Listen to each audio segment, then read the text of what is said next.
Welcome to the Six Figure Business Mastery Podcast, where every week, Kirsten and Jeanne dive into the essential topics to fuel your business growth. From copywriting to course creation, mindset to video marketing, they've got you covered.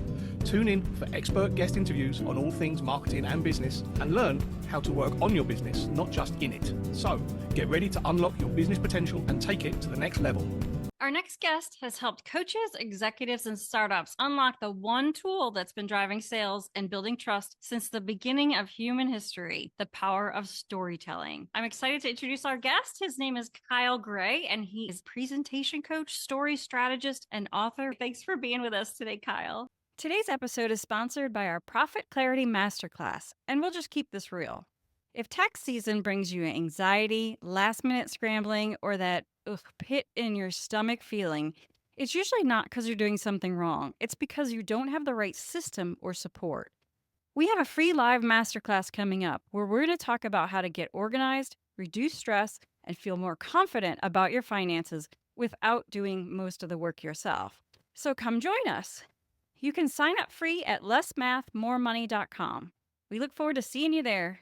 I am so excited to be here. I had the pleasure of having Kirsten on my show not too long ago, and I've been looking forward to this conversation for such a long time. I think what you two do is a brilliant, huge support for entrepreneurs, and I'm excited to get some questions asked as well in some of the magic I provide. So thank you so much for having me today. We did have such a great conversation. I too have been looking forward to having you here. First of all, can you tell everyone how you became so passionate about storytelling? Yeah, there's lots of different threads, but I'm going to highlight one of them. I'll give a few quick things. I was a singer-songwriter for a long time and really wanted to learn how to express myself. And I think that was a good foundation. I spent a lot of time living in South America and learned how to speak Spanish and Portuguese. And there is something to struggling through learning a different language and expression that I think has served me. And I received an incredible gift while living in South America. I got very sick, and that ended up cascading into really bad gut health and an autoimmune condition. But as my career was developing, I learned that I wanted to continue to travel and live anywhere I wanted. And I started out as a writer. I did blogging for a great outsourcing startup. It was called WP Curve. We had WordPress developers all around the world, and people were paying a recurring fee to have small WordPress fixes at their disposal at any time. And so I was telling the story of this startup and how we were growing, how we were managing ourselves. I got to live in Thailand at the time. And while my skill set was growing as a writer, my health was declining. And a couple of years in, as I helped grow that startup to $1 million in annual recurring revenue, started learning more about copywriting and storytelling. And I found myself facilitating a workshop filled with health and wellness professionals somewhere in 2017, 2018. A little bit before this workshop, I remember talking to one of my first life coaches ever. And I was so mad because I had this thing called Hashimoto's disease, which made me have joint pain all the time. I had fatigue. I had anxiety.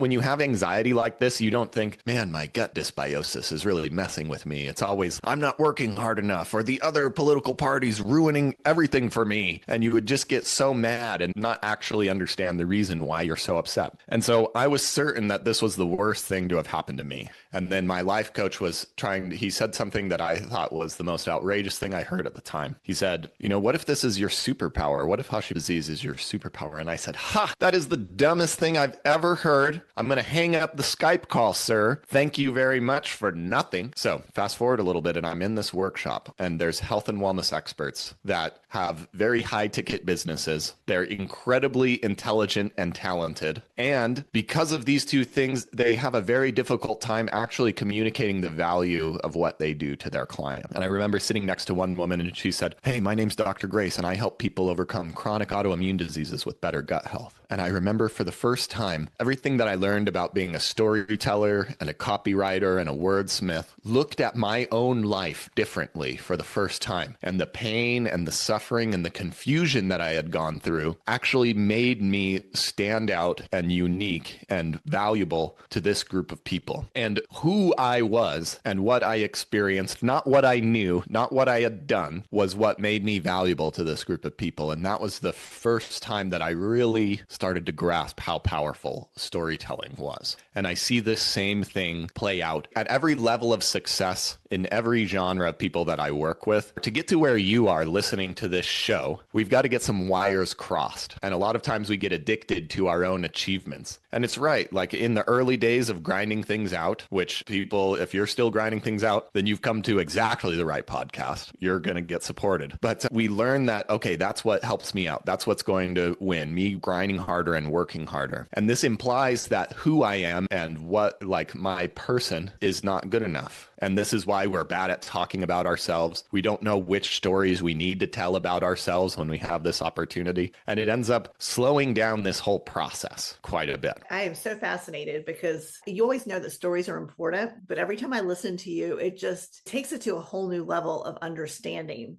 how stories connect us as human beings. So please tell me that you reached back out to that life coach that you hung up on in college. Oh, yes. I have let him know that it took a long time for that insight to land. And that's a good thing. Sometimes the coaching that you get doesn't pay off until several years later. You're ready for it, really, sometimes. Yeah, exactly. Like it takes two to be coached. Yeah. I know that storytelling is hard for all of us. And I love the fact that because of your health issues, you really experienced what the health coaches could transform. And so obviously that does make you more powerful because you understand it from the consumer's perspective and how that changes people's lives when they get their gut health in order, when they start to feel better, and they can go back to leading a more normal life. Let's talk about for other business owners in different industries, a little bit about the power of how stories can literally help you double your income by getting your stories down and talking to people about taking them through that journey with you through your story. Yeah. Doubling your income or doubling your conversions is something that happens regularly. Often when people embark on this process with me, it happens and they don't notice it because they're becoming somebody else. So I like to do intake forms. I had this one guy named Andy Hickman who I remember when we first started out on a 6-month program, he would be like, I would love to fill my next cohort with 20 people or something. He was like, that's a pipe dream. That's going to be amazing. And then 6 months later, he was like, yeah, I got 23 people. That was pretty good. I think we could have done better. And I remember going back through the interview and I was like, do you see this? And he was astounded himself. But what's actually happening here? So we had a good example of like my story with health and wellness. And one of the things that I notice when people are trying to approach storytelling, they're asking the wrong questions and they also relate to themselves wrong, which is causing a lot of these problems in the first place. A lot of times when we think, what story should I tell? If we're putting like a search into our own brain, it's like, brain, what story should I tell about myself that will prove to them that I am smart and capable of helping them? How do I show them that I am worthy?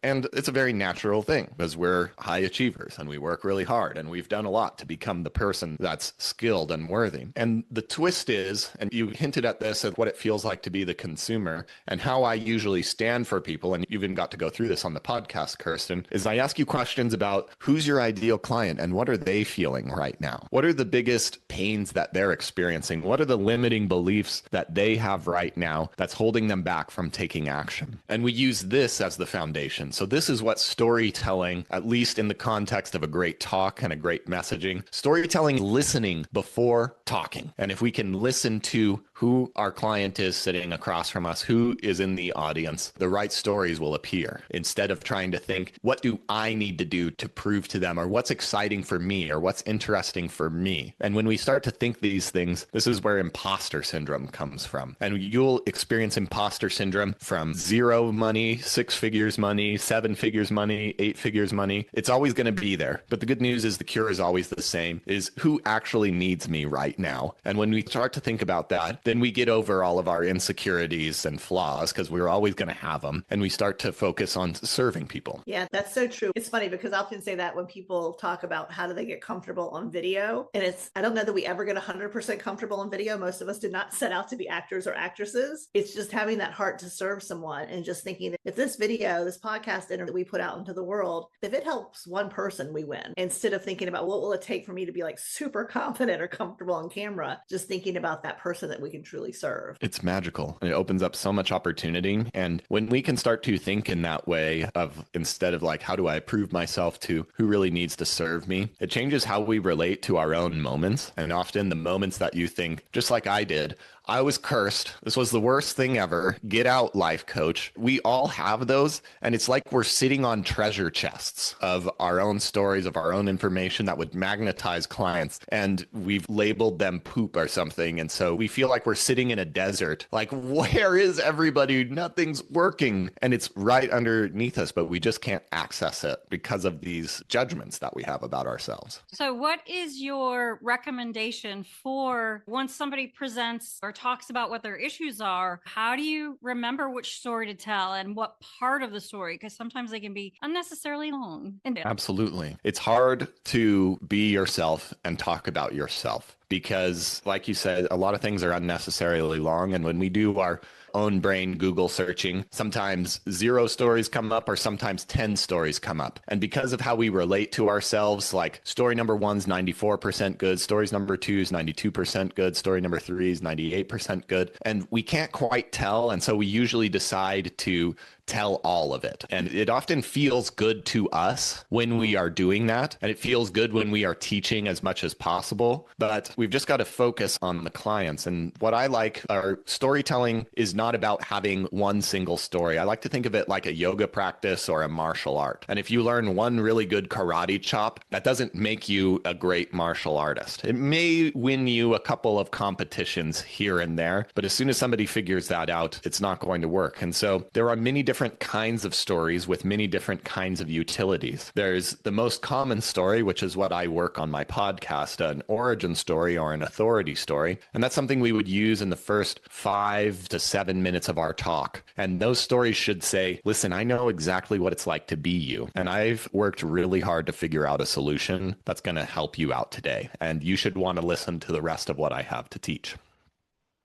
But we also want to have stories when we are teaching about, hey, I have clients just like you, and I've been able to help them with the same limiting beliefs that you have right now, and look at the results that they've gotten. Or stories that we would use to end our talks and conclude our talks, which often don't have anything to do with what we've been teaching or talking about, but have a same moral conclusion like, I didn't want to take action then, but I'm so glad I did. And you should take action right now. And so when we start to learn the different frameworks and formulas that make up great story, which usually comes, I like creating a signature talk, almost like a foundational yoga practice or a kata. This is something that we go to and we practice over and over again. But as you start to understand or write a couple of these talks or practice it or change up the audiences that you're speaking towards, you start to learn this like a martial art, like the Mr. Miyagi wax on, wax off from the Karate Kid. For those of you who don't know, this kid wanted to learn karate from this master and he made him wax a car for so long. And he was like, why are you doing this to me? And then all of a sudden, the way he was waxing the car was teaching him how to block different kinds of punches. And so eventually, through practicing these formulas and movements of your mind, you will find yourself in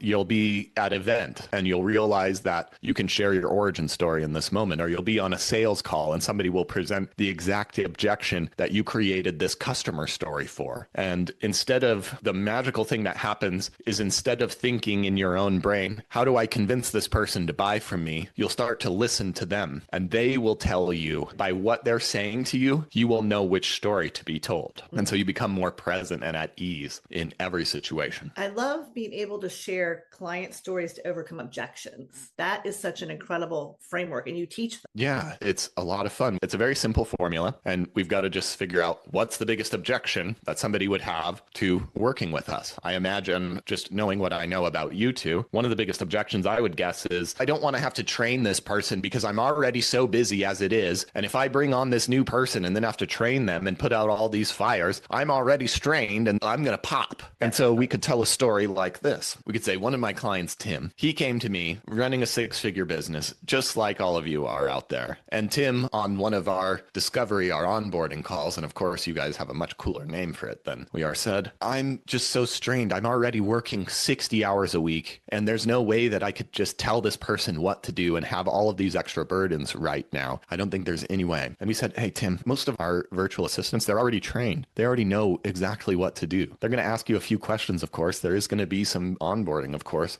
but you're going to find yourself freed up with more time a lot faster than you think. And I can remember a few months in, Tim calling us up and he says, wow, I'm finally excited. I get to take my first vacation in years because my assistant is finally doing the work for me. And so knowing how to tell stories like this, I've got a lot of metaphors today, but it's like thinking like a chess player. And we want to be able to anticipate the moves, the objections, the limiting beliefs that will naturally come up when somebody starts hearing what we have to talk about. And we want to meet them in our education.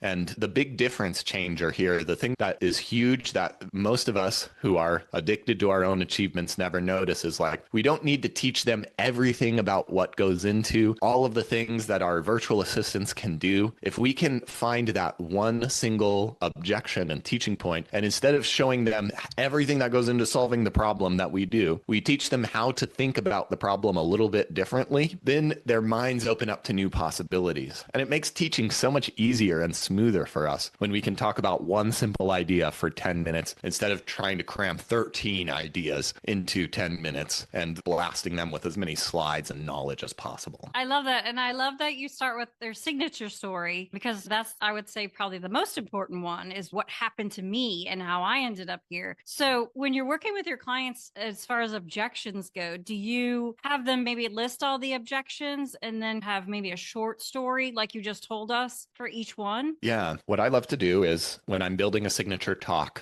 I usually like to do it in a single day with my private clients. So over the course of about 5 hours, it's just like what I do on my podcast, but I will ask you questions and draw out the information. And then I will reflect a story back to you, just like I improvised one with this fictional Tim that happened. And for a lot of people who are high achievers, who are maybe ADHD or highly creative, if we can just have a smell of what a good story is, then we can start to run with it a lot more easier than trying to intellectualize every single component that goes into it. So I ask questions like, what are the biggest problems your clients face? And I also like to get a little bit deeper and a little more emotional than most people. Okay, what are these problems? How would they express them if they were sitting across a table from a friend at a coffee shop? How would they express these problems if it's 3 a.m. and they woke up and they're stressed and they just have called you and you've come and sat beside their bed and they're saying things that they've never admitted to anyone before? And when we can figure out that language, then we can magically start to paint that language on our stories and our moments. And of course, we ask, what are the biggest limiting beliefs? What are the biggest objections? Not always to working with you, because that's the way we like to think. Like, how do we come up with an objection on a sales call? But what's the biggest objection to hiring a VA at all or needing any help? How are they limited in their perspective about this problem? And what pain is that causing them in their business? And when we can start to figure these things out, then we create a map that we can use to create a signature talk that's rich with stories, that has teaching that's precisely targeted to get them to take action instead of just to prove ourselves as a really smart person. And we can move them towards it. And also understanding exactly like what the talk is supposed to do. Sometimes it's meant to get the whole sale done, but a lot of times we think that, man, my origin story or my authority story needs to be good enough to make the whole sale in 5 minutes. It needs to convince them. And then these teaching points also need to do it. And we put so much pressure onto every single thing. And having it laid out and strategized like this, again, takes pressure off us and lets us be ourselves, which is what people want and need right now, especially in a world of so much information, so much AI, so much fake stuff going on. We don't need more knowledge. We need wisdom and insight and somebody that understands us.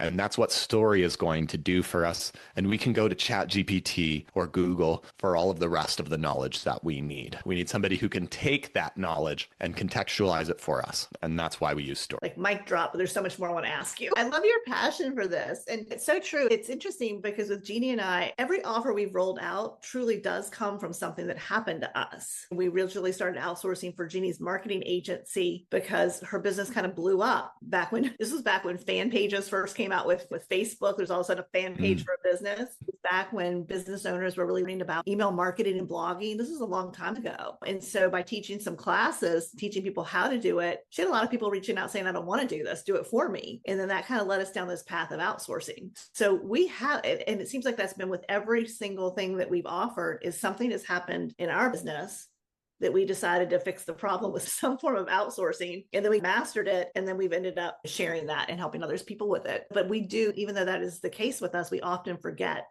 how to go down that painful part. I do always say when we first started outsourcing, I joke about it. If it could be done wrong, we did it wrong often more than once, which is truthful. But we probably should share more of the details of some of those stories. Yeah. And because we have judgments about ourselves and we have already labeled those moments as, man, if I talked about that, how would they trust me? They would be like, whoa, this person's crazy. I need somebody who's perfect and flawless to help me with my outsourcing. And this is like everybody's suffering from this. A lot of times we just like what I like to do and what people pay me for. They don't come to me for answers. They come to me for questions, and they come to me to trick you into letting your guard down a little bit and getting around those judgments that you have about yourself to finally start sharing stories. And one of the most amazing things is like when you can start to see those moments that you just described of like when I made mistakes, changing it from, wow, this was a really bad, painful moment to, whoa, this is like a defining great moment for me. It not only changes how we relate to our past, which gives us more energy in the present, it changes how we relate to ourselves in the present and in the future. There's like secret personal development medicine. I'm giving away the secret now, but there's real personal development stuff happening. And all we have to do is articulate our stories differently, which is a lot better than talking to a therapist for a long time. And of course, you should do that. I highly recommend it. But there are shortcuts. If we just learn to view our own lives and experiences, which are rich with what our clients need a little bit differently, then a lot of the burden of being ourselves and the challenge and the judgments that we have about ourselves that make our already complicated and challenging lives harder unnecessarily can be lifted. And so I hope that this gives everybody out there listening a little bit of hope. And like, I hope you can start to maybe look underneath you and see that there might be a treasure chest there for you too. This is amazing.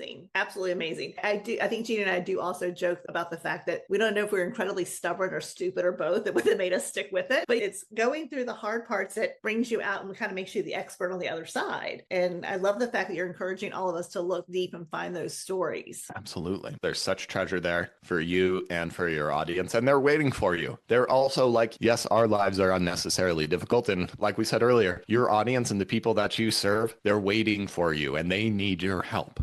So let's get over these small things so we can do the work, we can grow abundant businesses. And right now, more than ever, with the way the world's changing, like we need everybody at their best. We need you to be supported. And that means having great stories. And that means having a team that allows you to do what you do best. We need this right now because this is a great time of awakening for us as humans. This is a great creative renaissance. There's so much opportunity out there, and you need to be at your best, sharing your gifts and believing in this because the world needs you right now. No matter what you're doing or who you're serving, now is the time. This has been tremendous. You are creative renaissance. I love that. You are such an inspiration and you make it sound so simple. We'll walk away and make this feel simple, but it never works out that way with Kirsten and I, but we're going to try. Yeah. Or we're going to hire him, one or the other. There you go. Even better. But Kyle, it's been such a pleasure to have you on our show today. We so appreciate it. And I can imagine that all the people listening are thinking, wow, I learned so much. I'm excited about writing stories or speaking stories. But Kyle, what is the best way for them to reach out to you if they want to learn more? Absolutely. I recommend going to my website, thestoryengine.co. And I am creating stories every single week with six-figure plus entrepreneurs just like you. And I highly recommend checking out some of the episodes. Check out what we did with Kirsten. But if you're here, you probably already know.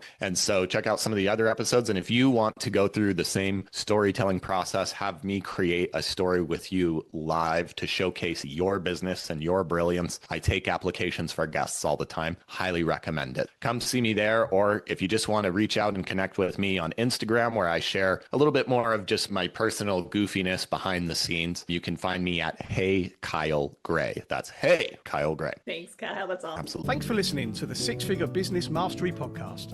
If you enjoyed listening to this episode and you are ready to leverage video marketing on all online platforms, or maybe even start your own video podcast, then you need to check out the Done For You and Done With You program at themarketingvaadvantage.com and take your business to the next level.